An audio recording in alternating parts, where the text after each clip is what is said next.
you are a therapist or mental health professional, who are you excluding? Who are you silencing? This doesn't only speak to Palestinians. I mean, there's a lot of people who come from colonized backgrounds that identify with the Palestinian cause, right? So you're excluding a lot of the people that in your headlines of being decolonial, anti-colonial, that you purport to serve. It is a choice, but it's also an avoidance. The very essence of therapy is to be able to be heard and to be able to speak your truth and to be able to be witnessed. And if a therapist or a mental health professional is not acknowledging the political reality of someone's, like the political is personal, then I don't know how they can facilitate a space where you can sit with someone's truth. I just don't know how that's possible. Welcome to Third Culture Therapy, a podcast that sits at the intersection of mental health and culture.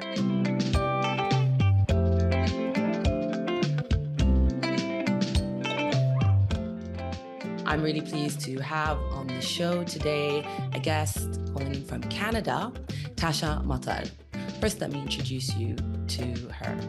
Tasha Matar is a Palestinian-Polish therapist living in Canada who specializes in generational trauma wounds, including struggles with belonging, diasporic grief, and complex trauma. She draws on an eclectic approach, including sensorimotor, DBT, internal family systems, and art psychotherapy. A registered social worker and psychotherapist, Tasha completed her graduate degree in art therapy at the Toronto Art Therapy Institute and is qualifying to become an art therapist. A long-standing activist on Palestine, Tasha set up an organization called Global Indigenous Art Alliance with a Palestinian behavioral therapist from Gaza in 2021. It's no longer operational, but she continues to be engaged in artvism, helping with poster and banner making for protests as her contribution to organizing. Tasha is also passionate about disability justice being woven into the Palestinian liberation movement and has led compassionate activism toolkit workshops for activists. Tasha's experience as an intersectional therapist has been invaluable in the wake of the ongoing genocide in Gaza, and she regularly posts videos on her social media channel, The Humanitarian Therapist, on hugely relevant topics such as generational trauma, guilt, self-compassion, decolonial guilt, and more. Dialing in all the way from Canada, Tasha, welcome to the show. Thank you so much for giving your time to speak with me. There's a lot to unpack and a lot to discuss with you. But I want to start off with a question I ask all of my guests, given the nature of this particular conversation. There are a lot of different identifying features I listed out there. And I wanted to hear from you, which of those features, identifying features, or maybe others that I didn't mention, do you most closely align with? I think my mother wouldn't be as pleased with it, but I do identify the fiber of my being is Palestinian. And I think it's because it's a survival mechanism and it's an identity that's under threat. So my entire life, it felt like a part of me that was silenced or that I didn't learn about or have the opportunity to learn about. So I guess we can go into my story of the awakening a little later. But when I did have that awakening, it was like this quest to really discover every corner of my being and my, like on a cellular level of what does it mean to be Palestinian. I also have some very strong role models, my aunts, my aunties. One of them is a journalist and sits on the chair of SOAS in London, actually, for media studies. And so I always was surrounded by very strong Palestinian women who I believe made me who I am today. I wouldn't be who I am without such strong role models. Yeah, there was something inside me that always understood what it was like to be silenced. It kind of feels like a number of years of non-existence and then an emergence of existence. And so those parts are also my queer parts, and I see those as interlinked. And so, Mm. yeah. I'm really interested to learn, of course, about this and awakening. But before we get a bit more into the past, your past, Mhm. w- given that this is your sort of primary identifier, how does it Mhm. feel to be a Palestinian today? Yeah, every day feels different. It feels like there's no map for being Palestinian. There's no guidebook, there's no self-care book, there's no how to recover from genocide book. And it's constantly kind of adapting what it's like to resist in the form of existence and Mm. balancing existing and action and kind of like a yin and yang of rest and using that rest to propel me into further action and coming back to community. Yeah. But you also have this unique additional element of being also a Mhm. therapist and a counselor Right. and a Yeah. Palestinian. And I mean, presumably hearing also from your clients about their Hmm. feelings, or rather, Hmm. perhaps you can tell me a little bit about how your work as a therapist now has been Hmm. influenced, Hmm. A, by being a Palestinian, B, what is happening in Palestine and to Palestinians right now. Hmm. Yeah. So as a therapist, when like the baseline of being a therapist is managing countertransference and transference. So any Mm, moment, I see it as any moment that takes you out of the moment and kind of brings you back to a moment in your past that you haven't resolved. And so that is a really tricky, a blurry line to tread right now. And so I'm seeing a lot of clients that are, in their 20s and they grew up in diaspora. I'm seeing there's really different diasporic groups because there's ones that have grown up in Palestine and there's ones that have grown up here and have never visited their homelands and they have this longing. There are also Palestinian diaspora who grew up in other Arab countries, different ages. And so I'm spending day in and out. Quite honestly, the majority of my clients right now are Palestinian or are mm, Arab, and they were before. But this has really changed their goals for therapy, or it's so, changed their trajectory for mm, therapy, and they're seeking kind of a deeper ancestral connection than before. And also having to create boundaries, like boundaries is always the work in therapy, mm, discovering needs, but there's a whole different context now to that where people are really reevaluating um, who who respects their humanity and dignity.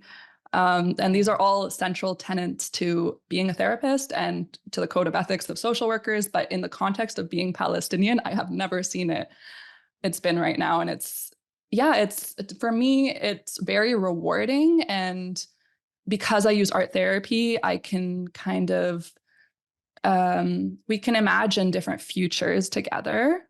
Mm, And I also share the same identities often. A lot of clients coming to me are mixed or queer as well. And so we share, and I'm very transparent as a therapist that this is a shared reality right now. And I don't hold the authority on being Palestinian. mm, I don't have the answers, and I'm not here to fix you. That's really my okay. practice approach. So, yeah, kind of breaking that barrier and really mirroring each other has been very healing and coming back to a Mm, very like community-based art therapy practice. wow. Wow. Mhm. Yeah. It's great that you have found that it is healing, mutually healing, Mhm. and community building. I think you're right to point out this more existential sort of questions and crises that are coming up now for Mhm. people beyond what they may have originally gone into therapy for. And the reality Mhm. is, because it is an existential threat and you are talking about lives, livelihoods, and well, Mhm. you're right sort of to exist and call oneself a Palestinian. I imagine it must be a bit challenging for people who maybe do want to or are engaged in a therapy practice, but don't necessarily Mhm. feel completely seen or aren't able to because of the toxicity of discourse around this Mm. particular conflict and genocide, and Mhm. because of the fear that has been instilled in so many people to even show solidarity on a human level with not wanting, Mhm. death and destruction. Mhm. So I do sometimes think, gosh, are people being able to get that compassion that they need if Mhm. and when they are arriving in a very vulnerable mental and emotional state? Mhm. Um, Mhm. have there been things that you have incorporated now or learned recently about therapy or the therapeutic practice, or what it is that you can offer your clients that perhaps Mhm. you hadn't before? Mhm. 100%. I've grown so much as a therapist since October. Like before October, I was reading this book called Love and Rage and trying to understand how we live in a anger phobic society, or a society that polices anger. And, Mm, I understood it on a very surface level. And then when this all happened, a week later, I was like, whoa, I really get it now. And I mm, also really built a deeper embodied solidarity with like my indigenous friends here on Turtle Island and mm, my Black friends, and we were all kind of supporting each other and co-regulating. And so I think just really, understanding like that these are all embodied things, and it brought me back to the parts of my practice that I really think are transformative, like the somatic practices and the use of art therapy as a decolonial practice. And it mm, just solidified what I had studied into a context of a Palestinian identity being under threat. mm. It's incredible. I loved when you said you've grown so much as a therapist in the last few months. I do feel like so Mm-hmm. many of us have grown in ways that we really did not imagine possible in Mm-hmm. such a short Mm-hmm. period of time. And Mm-hmm. horrific as everything has been and continues to be, it is also important to acknowledge like the growth and the work that has been done and is being constantly done by many Right. people. Yeah. When you mentioned the somatic work and you were talking about rage and anger, I laughed because I have a therapist that I've been seeing for a few Uh-huh. years. He's Western English, Mm-hmm. male, so not sort of the typical, I guess, my demographic in a way, Uh-huh. but a Yeah. great therapist nonetheless. Not Yeah. nonetheless. I mean, he is, and very compassionate and kind. But when post October, I went to see him. We started something that I hadn't done before, which was like breath work. I think we were doing it as a way of also being able to release a lot of these emotions that I've seen, these intense sort of Mm-hmm. weeping, harrowing sadness. But also he was Mm-hmm. kind of trying to encourage me to also get out my rage, right? And it was Mm. funny, even though he was encouraging me and it was a safe space, it took me like a couple of goes Mhm. before I could let Mm. out one of those really big screams that I think all of Mhm. us Mhm. have been Mhm. hearing inside of, like, welling up inside of us for months now. Um, and that was interesting to kind of note, like, it would have been, it's completely valid for me to feel that way. And yet I still was sort of holding back. And I think that does tie into centuries of, as you said, like having our rage policed and also weaponized and Mhm. used against us. Like, Mhm. the tropes, the angry Black woman, the angry Arab woman or man, as the case may be, and like what that means with it. So yeah, you bringing that up made me think of that. I think it's incredibly important now to do embodied work because there's just too much that our brains can really process, and there's just other Mhm. ways that we have to release it. But Mhm. could we take a couple of steps back for the sake of the audience and also me, because I haven't actually done art therapy before. Could you explain a little bit like what it entails and what a sort of kind of typical session with you might look like? am working on my elevator speech of art therapy so that my immigrant parents think it's a real job. It took a long time to convince them. And even when I did, it was like, okay, well, are you going to be a starving artist? And finally, I'm kind of finding my footing in it. But yeah, art therapy is a regulated form of psychotherapy. So it incorporates creative process with psychodynamic psychotherapy generally. So psychodynamic is what I call in my practice eclectic modalities. And I'll share some of those later. I see it as especially helpful when people have been silenced or when there's parts of culture that are not seen as, valid forms of expression.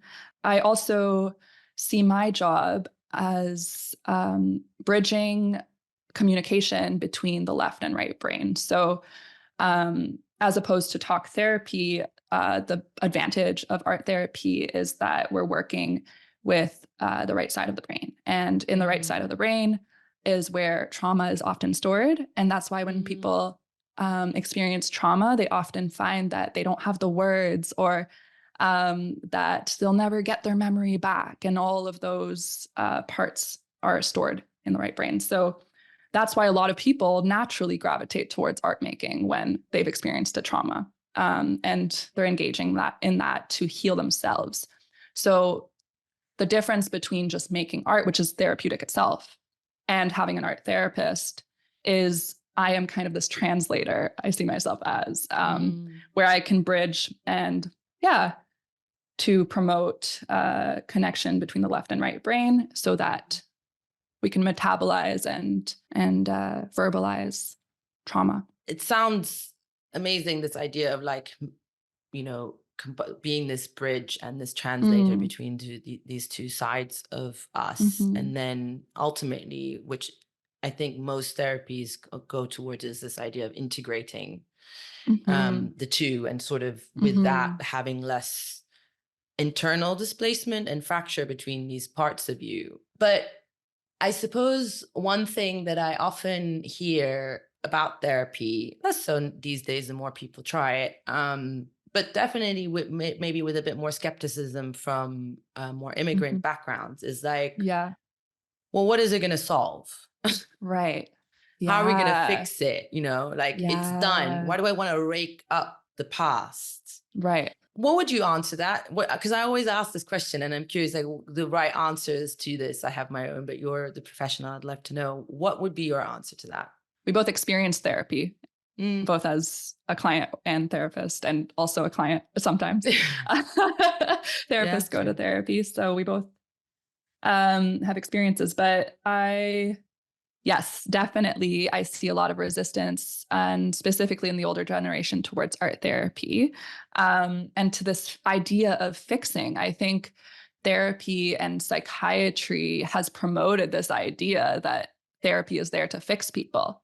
And so I often have to redefine therapy for people in the first session. For example, I had an older client I have a lot of very successful clients that are, Palestinian.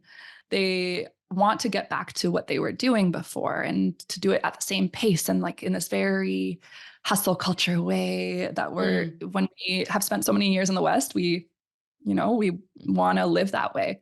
And I have to redefine that it's a time for slowing down. It's your hour of permission to have self-compassion. It's, and I am not the author on your life. A lot of like biomedical approaches, if you go see a psychiatrist, I'm not saying all, but, they see you as a pathology to fix, and so I think it's really redefining what therapy is. And especially when we're trying to heal generational trauma, it's reconnecting to an inner knowing of our ancestors, because we have the same borderless like remembrance of, that's a term by Leila Ferrari. I really like her work. So just a borderless remembrance of our homelands. I think we share a connection to ancestry. Even if I don't have the same family lineage as someone, we can share that wisdom together. And it's more of a collaborative approach to healing than me being kind of this, manager that Mm. fixes someone. I suppose the question also is what do we mean by fix? If Yeah. using this example that you just gave, a person who's come to you and said they sort of want to return back to their Mm. go getting ways, but Mm-hmm. something that has been brought into really sharp focus over the last few Mm-hmm. months is how many of the systems that we are part and parcel of are complicit in oppression. Mm-hmm. Like Yeah. hustle culture comes at a price, and Yeah. a high price, for Mm-hmm. many, and personally, maybe with your own stress levels or your absence among friends and family, but also the sort of trickle down to then expecting it of others who may not be able to do or give in the same way. Yeah. Once you kind of are faced with this very big, I call this like a punch in the face, really, of like, whoa, Yeah. there's people dying like every day. Yeah. And then you start something, I think, changes in your sort of worldview and vision. And Mm-hmm. you see then all of the other corollaries, right? Like you just said, Mm-hmm. you gain this compassion and greater compassion and understanding and connectivity with, other marginalized and oppressed groups, Black, queer, Mm-hmm. Indigenous, Mm-hmm. and so I think that also happens. So I wonder when people like, I want to go back or fix me. Well, what is the real fix here? Yeah, just some thoughts about like, what does it really mean to be fixed? What are we trying to Yeah. save? Like if something's rotten, like, do I want to be eating from that fruit, or do I want to be trying to grow a different fruit? Mm-hmm. Mm-hmm. And then you also mentioned like self-compassion, and I was thinking a lot about how much of a struggle that must be for people in the diaspora, who, not only people in the diaspora, I feel like this is not just a Palestinian, nor just an Arab, nor just a Muslim. Like there have been many Mm-hmm. non-Arab people who have also literally been like, I can't like sleep or eat without feeling Mm-hmm. like horrified or guilty. Mm-hmm. But presumably, yes, it will be a bit more acute among Palestinians. And Mm-hmm. but online through some of your videos, you do, you talk about that, you talk about self-compassion, you talk about struggling with guilt, and you have, Yeah. some thoughts and advice to offer around that. Mm-hmm. Yeah. Yeah, I wanted you to kind of elaborate a bit more on that. Of course, I would definitely tell anyone listening to this to go to Tasha's Instagram page and watch some of her short videos. They're really, they're really great. I loved Mm-hmm. watching them. But yes, this Aw. one I felt was, I mean, I have many that I want to ask you about, but this point I felt very needed to be raised early. Yeah. Self-compassion and guilt. Yeah. It goes very deep. And I think most of my recommendations or my um, suggestions are rooted in IFS, internal family systems. Part of my approach is really being transparent with what I'm doing. I don't want to just be doing some magic tricks with someone and then them being like, what are you doing to me? Yeah. So really keeping people informed every step of the way. So IFS is internal family systems therapy. And I'm not, there's 3 levels to it. So I'm not qualified in the approach, but I use an IFS informed approach. And it's based on the premise that all parts of you have good intentions. So we are made up of parts that make a whole. And over time, due to early childhood experiences, adverse experiences, or traumas that have happened, certain parts have become exiles of our whole. And so those exiles, they present themselves in different parts to restore the system. So there are parts such as firefighters or managers. Some of us have really strong inner critics. And they start to tell our story for us when other parts of us have been silenced. And Mm. so I see them as kind of driving the car, and then your true self is kind of in the trunk. And so how this therapy works is to let those parts tell their stories, because they have stories too, and they have truths to tell. And they were born at a certain time when it was the best they knew how to do, to restore the system in order for that person to survive. So they're very protective. And so, for example, a part may be, and I see this a lot with Arab men my dad's age, very strong inner managers that are regulating them every part of the day. And, they grew up in Palestine and then spent most of their adult life here. And they're feeling a lot of guilt around like being able to build the career and, like much like probably you and me. So this approach goes through these steps of turning towards these parts and asking if we can give them compassion for existing. Because at a certain point in time, they existed to help that person survive, right? Survive as an immigrant, survive to put food on the table for their family if they had kids, survive maybe in roles where they weren't humanized. And often, I think a lot of us, I'm noticing, have dismissed our own anti-Palestinian racism and experiences of that. And people are all of a sudden waking up to it and being like, whoa, all these things in my life, these moments were actually, that was racism. And because there was no term for it or no, and it's, you don't see it on census forms, like you don't see your identity. So it's just this very invisible experience. And so it's hard to have compassion for yourself when the entire world doesn't have compassion for you. And then for so many years, and I really relate to this because I was a big part I attended almost every Palestinian protest, no matter how big or small, in Toronto, where I grew up. And even if there were 4 people there for a political prisoner, I would go. And I went because I felt at the time like if I didn't, no one else would. And so that's where that survivor's guilt was coming out. And I was actually exploring before this genocide how much of that survivor's guilt is related to being mixed and to feeling like I have privilege with my whiteness and trying to integrate that. Now that's taken a backseat because there's priorities. Like, sorry, complex issue. I'll have to return to you. More complex issues. Yeah, exactly.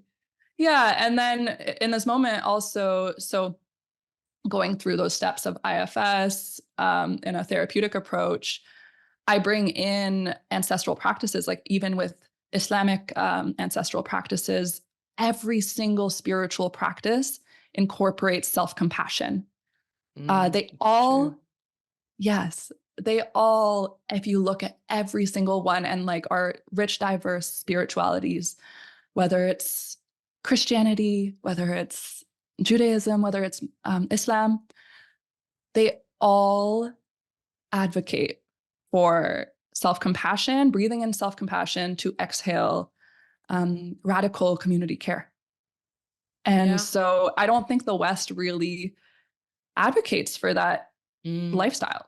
So I incorporate a little bit of, that's where the decolonial part of IFS comes in, because I don't think IFS had that incorporated in its approach. And interesting. I'm kind of tweaking it to Palestinians I like right it, now. giving it a little decolonial. That's good. We need more of that. I mean, decolonial, of course, has become the word of the hour, right, alongside Palestine. Kind of lost its meaning.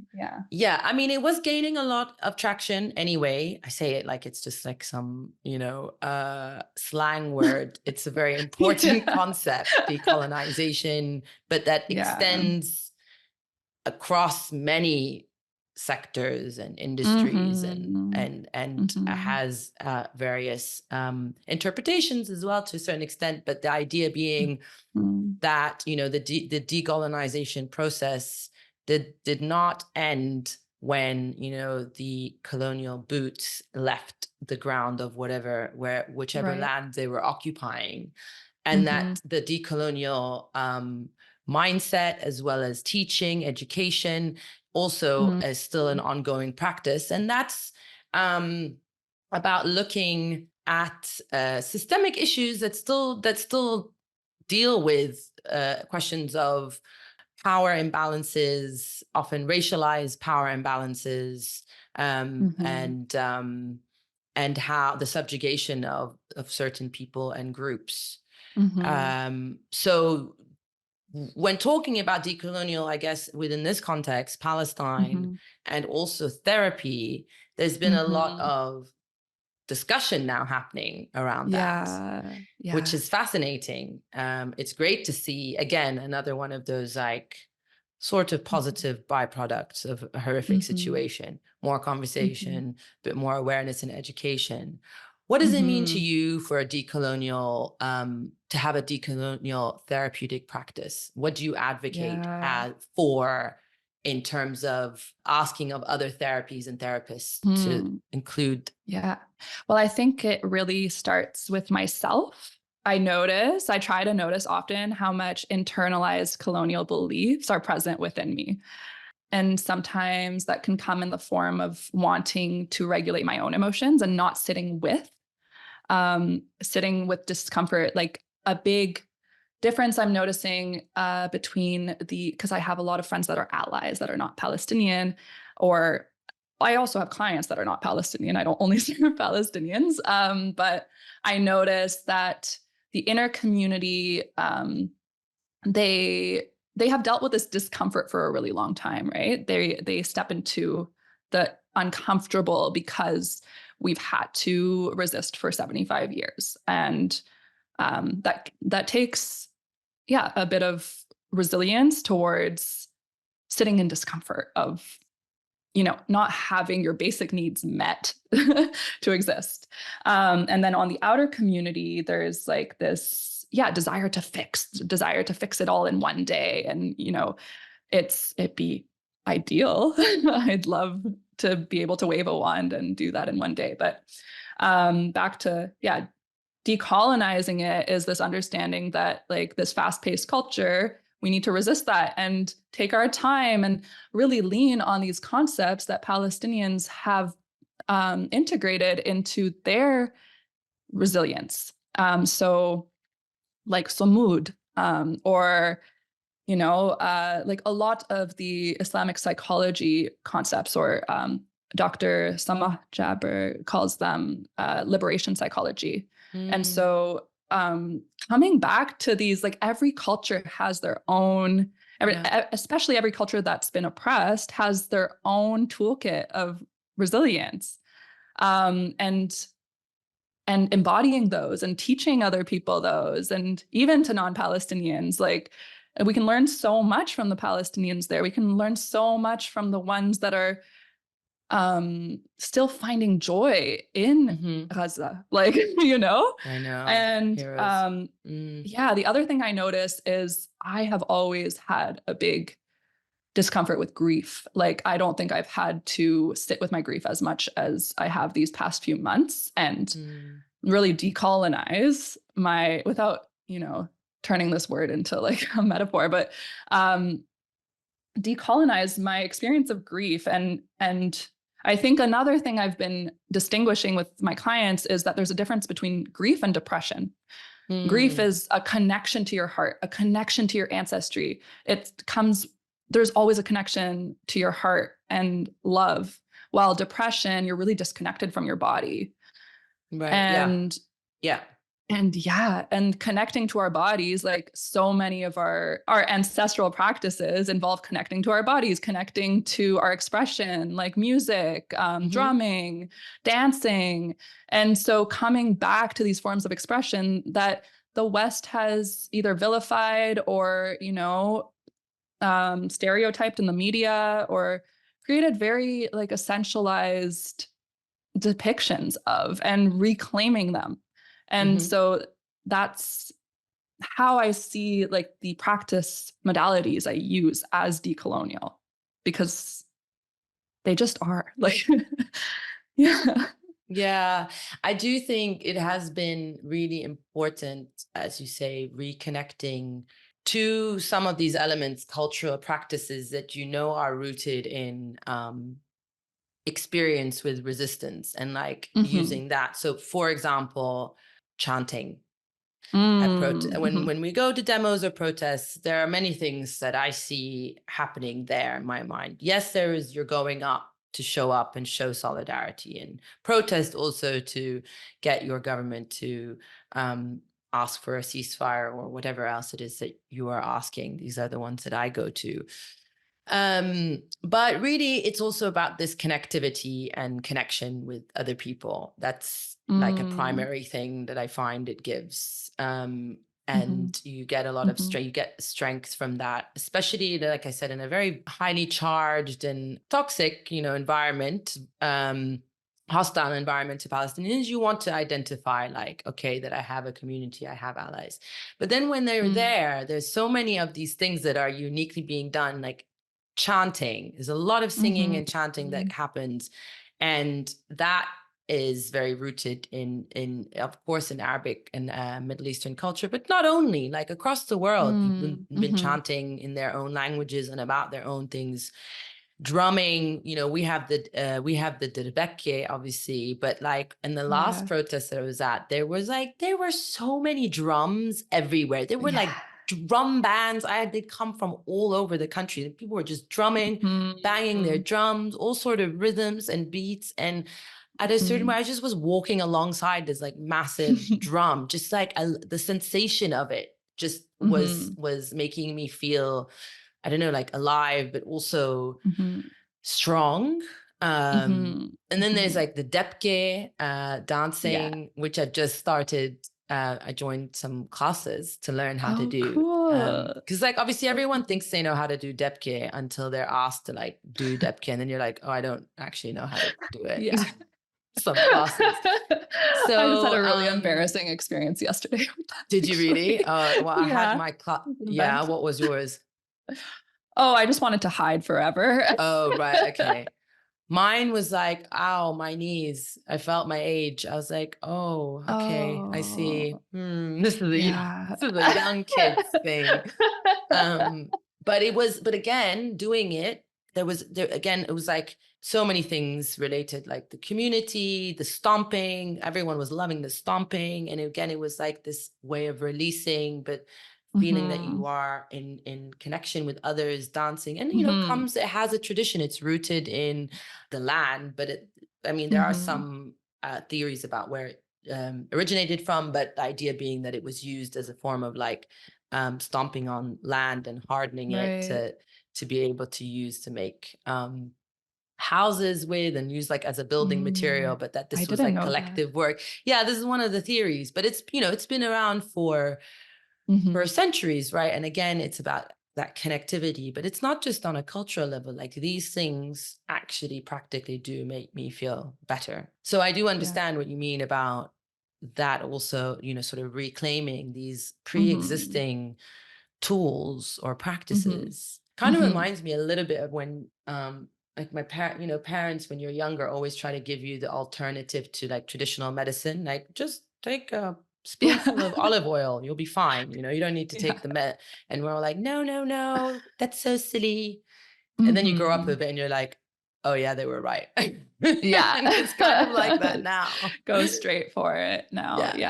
Yeah. There's a need to grieve in community right now and grieve in public, like you were saying. And something that kept coming up for me, because actually before I was connected to my Palestinianness, I connected I didn't connect because I'm not indigenous to this land, but I have a lot of really great indigenous friends here. And I learned what it meant to connect to land-based practices. And that's really what cemented for me the importance of that in therapy and also just in life, like to be a human. So what kept coming up for me when you were talking about the drumming is that here I know that the idea is that the creator, like the way that kind of like what Western science knows as Big Bang Theory, it started with a drum and it reverberated. And so there's something very like coming back to our origins about it. And I think, when you were saying how our drumming started. And I had no idea. I was just bridging those two, and how before we had like these borders, and before everyone was colonized across the world, we had these very intuitive practices.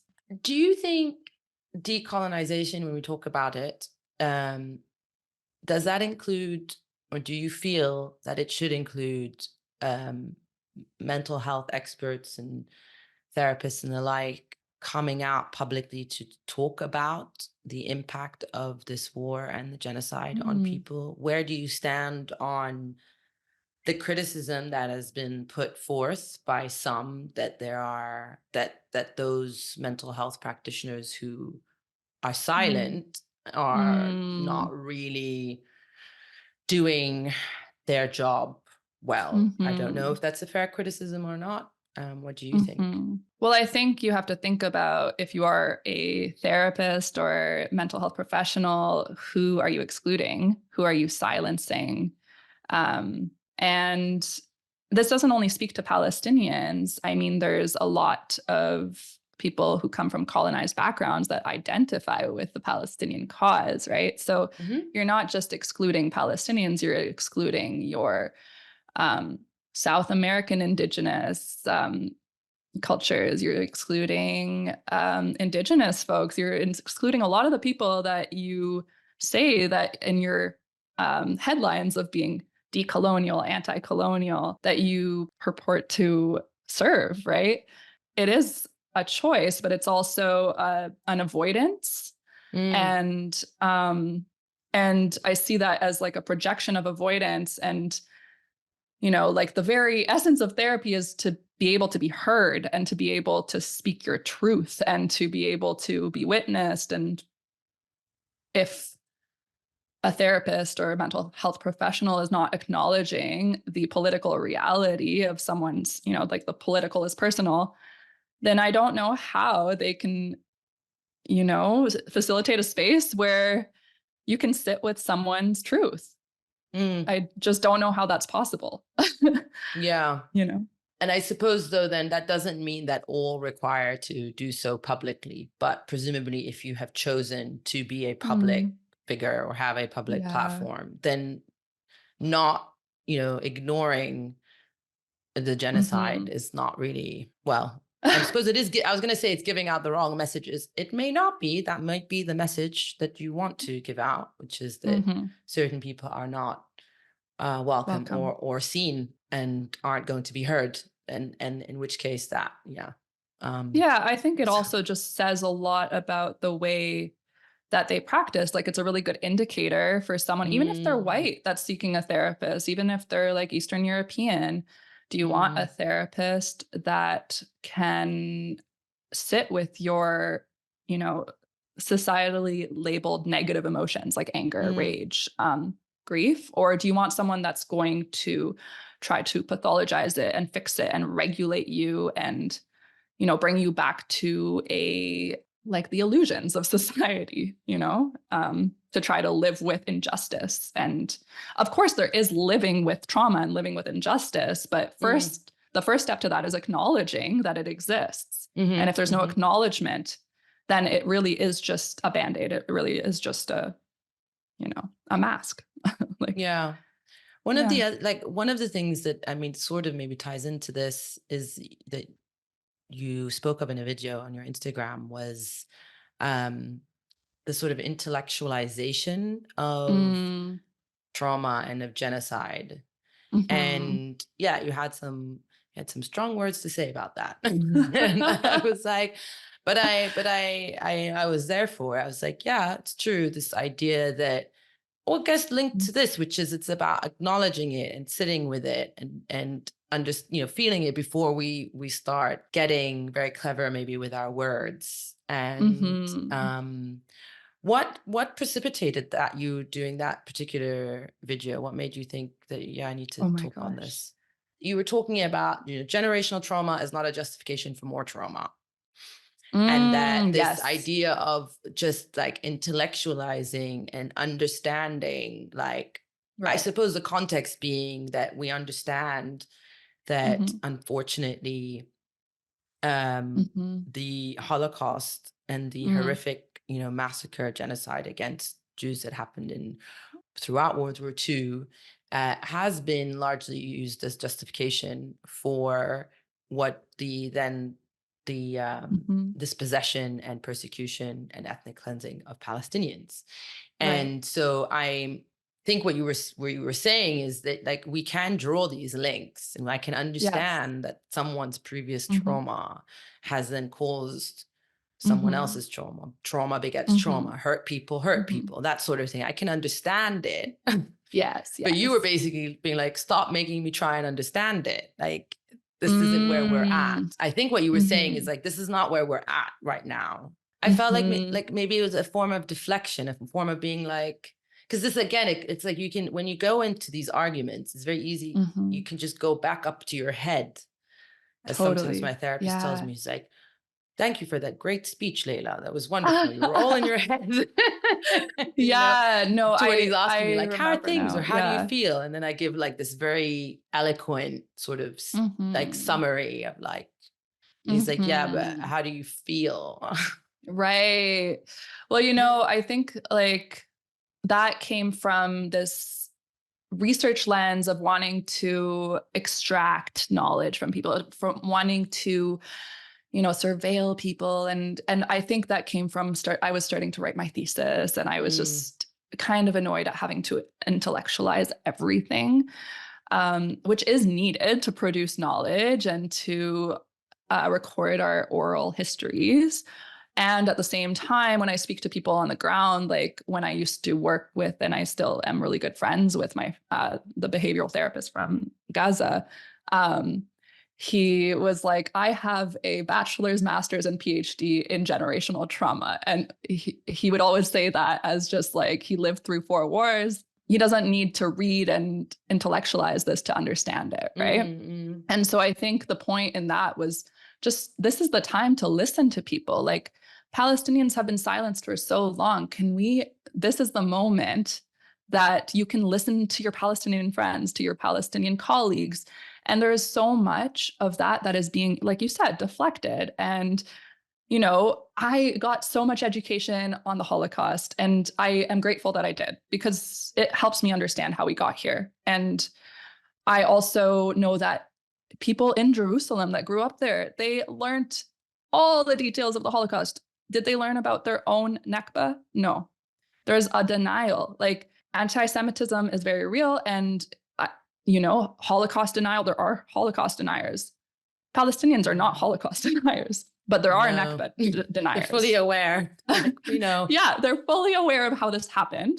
I see a lot more Nakba denial, like, on a large scale. Like, it is just, there's an article called On the Exclusion of the Nakba from the Trauma Genre. And it talks about how, and if we're talking about like literature and academia, it talks about how in virtually all trauma studies on all generational trauma, the Nakba has been excluded from every study. So how do we begin to talk about, how do we begin to listen to Palestinian stories when we don't even have the stories recorded, and in a felt sense, not in a intellectualized, absolutely. No, you're absolutely right. I think justified. This also ties in again when we talk about like a decolonized way of thinking is again, but more the connection to the feeling, but also the impact. And I do think that there is unfortunately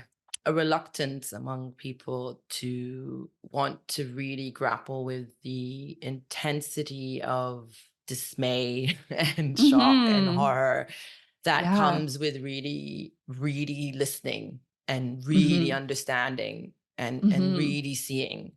And you can see that, I think you mentioned it earlier, but it's almost in the line of questioning. I think anyone who says or is like, well, what's the solution? And I'm just like, well, you're not listening.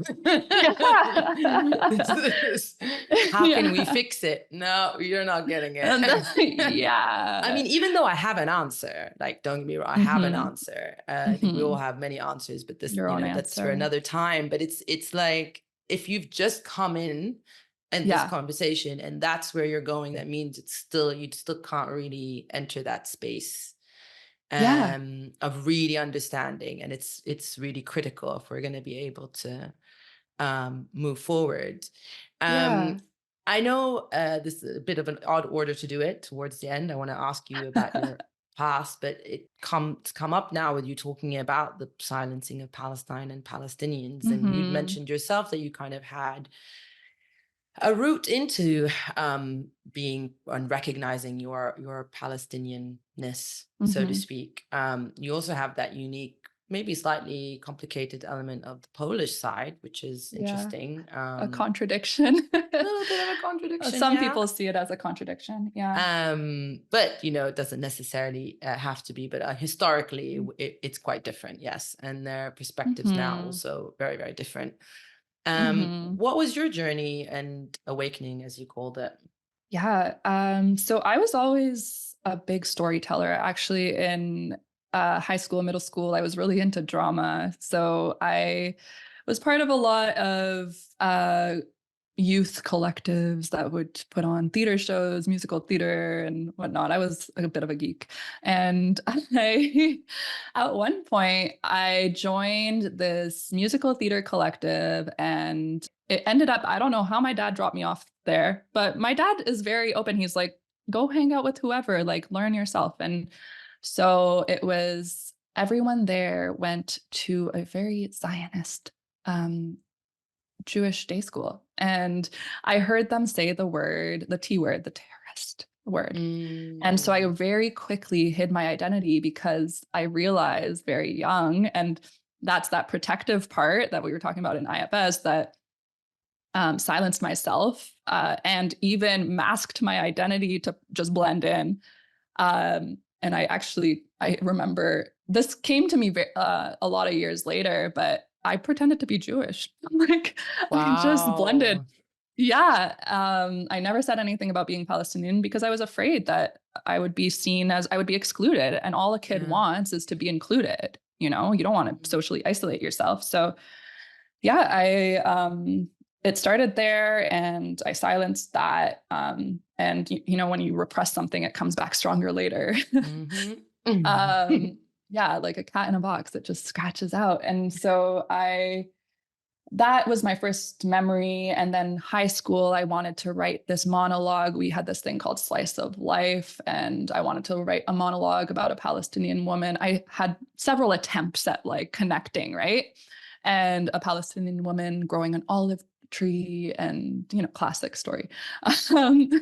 And my drama teacher shut it down and said I couldn't do it, and I didn't understand. She suggested I write about something else. And so just multiple experiences of being silenced. And then also with my own family's shame, like, not to throw my dad under the bus, but I volunteered for the Toronto Palestinian Film Festival from a very young age.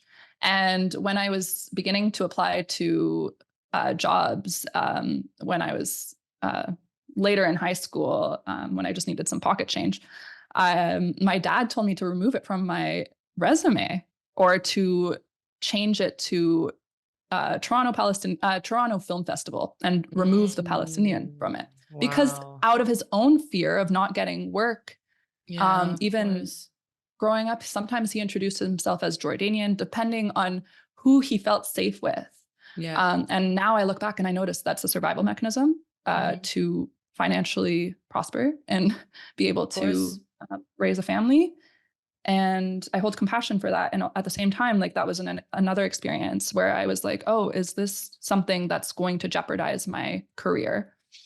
And so that's the first time I learned about that. And then when it finally emerged, which I guess is the question you asked, is that it was really in 2021, honestly, where I think a lot of people had an awakening, because it was the pandemic. We were on the streets for Black Lives Matter, and I was seeing the parallels between everything. And I, during the attacks on Gaza in 2021, it was the first time I saw our people being brutalized on social media, and it going viral, and then feeling like I know about this and I know the history and I need to be a spokesperson for my people, because most of my friends don't know anything. And I naturally have all the, like, I've read books for years. I've read my aunt's books on her bookshelves. And so I was like, okay, I'm going to start sharing and what I know. And then after not, I was kind of going insane at that point, for those 10 days. And I stopped sleeping for a week. I was just very overactivated by everything, and didn't know how to manage it. I didn't have a map back then. I still don't have a map, but You're but working on on the one though. last, That's helpful. I'm working on it. Yeah. Well, I'm here to normalize that therapists don't have it all figured out too. So That's also very good to know. yeah, I think there's something kind of disarming about it. The last night, like the ninth night of that escalation, I slept super deeply. I had this dream, and I dreamed very vividly. And I had a dream that I was hovering in the sky and I could see a giant wave in the Gaza Sea. And all these martyrs were walking back to their lands with conviction. They were just marching. And it was like I was just like hovering, watching this from a bird's eye view. And I woke up to a ceasefire. Literally, I woke up and there was a ceasefire. And Wow. I was like, whoa, that was like, I had never been back to Palestine. Like I had never been, but I saw it. And I was like, okay, this was a vision. This was like a sign. And from that point on, I started connecting in so many more land-based ways because of that dream and because of seeing like the land from above. It was a while. And then a year later, this person in Gaza reached out to me to learn art therapy, and we started this organization. And then this dream came back, and he mentioned that he had lost his best friend that same day, and that like it was just a very strange, like, Wow. you know, those spiritual connections. Yeah. Like, yeah. That's incredible. Mm-hmm. Wow. So you Yeah. went from like this sort of entire childhood and adolescence of hiding, suppressing it, and then Mm-hmm. it basically came in. It was like, right, I need to enter her dreams now to Yeah. shake her out of it. I mean, I'm sure it was a multi-pronged, efforted sort of campaign from all sides. But Mm-hmm.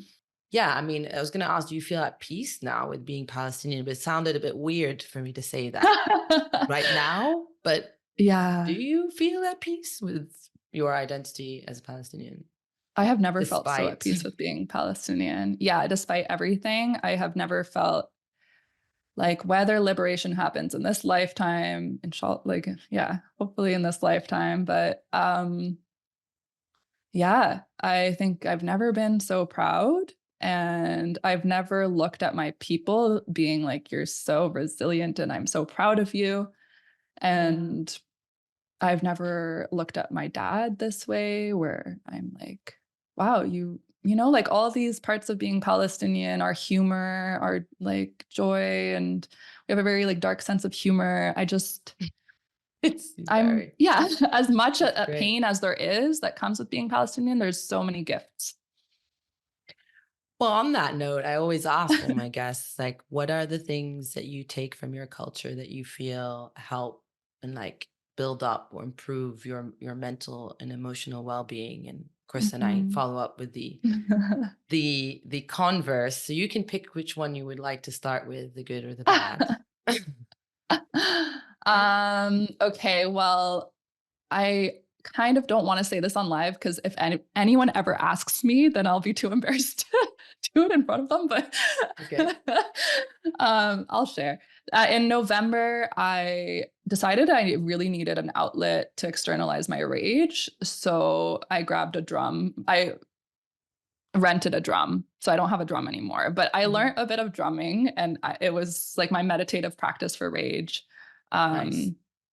For kind of like regulating my breathing, I use tatris. I find it just very meditative. I love, you know, there's something for every sense with being Palestinian, I find. Like there's the rolling wara ainab, and I love doing that. It's just, yeah, a very like tactile thing that I love doing with friends and teaching other friends how to make it. I love doing it with my own father. And yeah, I find the very tactile things very soothing. And especially when they're done in community. Yeah. Yeah.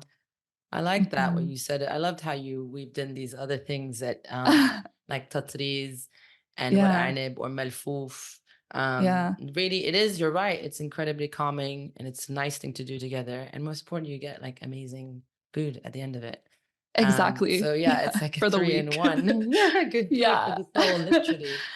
Yeah. Um, what are the elements of the culture that you would say are less helpful to your mental health? Seems like such a stupid question. Let me Yeah. see. Just this little thing called Um, an occupation. yeah. But Well, yeah, the no justice, like yeah, just constantly having to live. I think the big overarching theme that I've been seeing, not only in myself, but everyone that's Palestinian over the last few months, is that it seems like there's no safe place in the world for us to exist. I know you felt that. Yeah, it's like, how can we find these little pockets of space that feel safe to exist and with who, Mm, and constantly like sussing out our environment and mm, trying to read people to see who's safe to be around and who will acknowledge our pain. And um, yeah, who it's, will sit with it and who will honor it. And no, I hear you on that. yeah. Um, I absolutely agree. It is difficult to find those, but at the same time, many have come out. So in some other ways, it's become a little bit easier to identify. Hmm. Also, something, the byproduct, but at least for me, might not be for everyone else, is that I've, become a little bit more emboldened and a little bit Mm. less accepting of things that are Hmm. what Hmm. I consider harmful to me. Hmm. And I think a dishonoring of my history, my Hmm. reality, my ancestry, my current Hmm. reality, for me means, whereas maybe once upon a time I would have given a whole myriad of justifications and Yeah. explanations. Now I'm like, Yeah. no, actually, Yeah. There's such a I'm calling refusal. it, I'm calling this, Hmm. if I'm calling it out or I'm calling it, but I'm not going to, it's not fair. Like, actually, Hmm. Yeah. I have cleared out some of the unnecessary baggage and fluff. Things Yeah. become clearer. Yeah. Yeah. And having choice too, like when to engage and when not to engage. I heard another therapist who's also a good friend of mine, Dina Shamlawi, talk about how when she was younger, growing up in Kuwait, like she felt like she always had to be on the defense and explain to Zionists why, like humanize herself, you know? Yeah. And as she got older, she's older than me, and she grew this refusal to engage.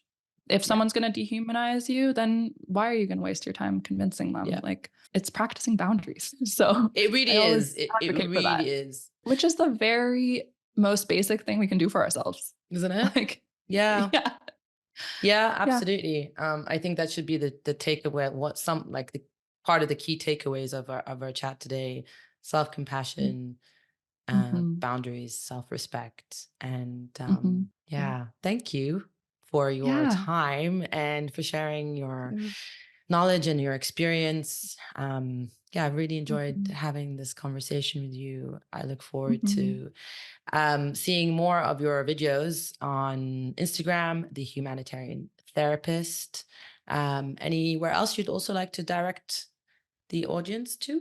I mostly, yeah, platform through my Instagram right now, but I also have a website that's under construction if you're looking for anything else. Yeah, I started doing a bit of consulting for other therapists that are interested in learning decolonial practice or liberation practice, or just how to serve Palestinians specifically, because Palestinian therapists can't do it all alone. So Mm. there's that. And yeah, for therapy, just go into my link tree. It's easy to book. Yeah. All right, Tasha. Well, I'll let you go and say thank you once more. And more details will be in the show notes for our listeners, and you will find more clips and information on Instagram. Take care, darling.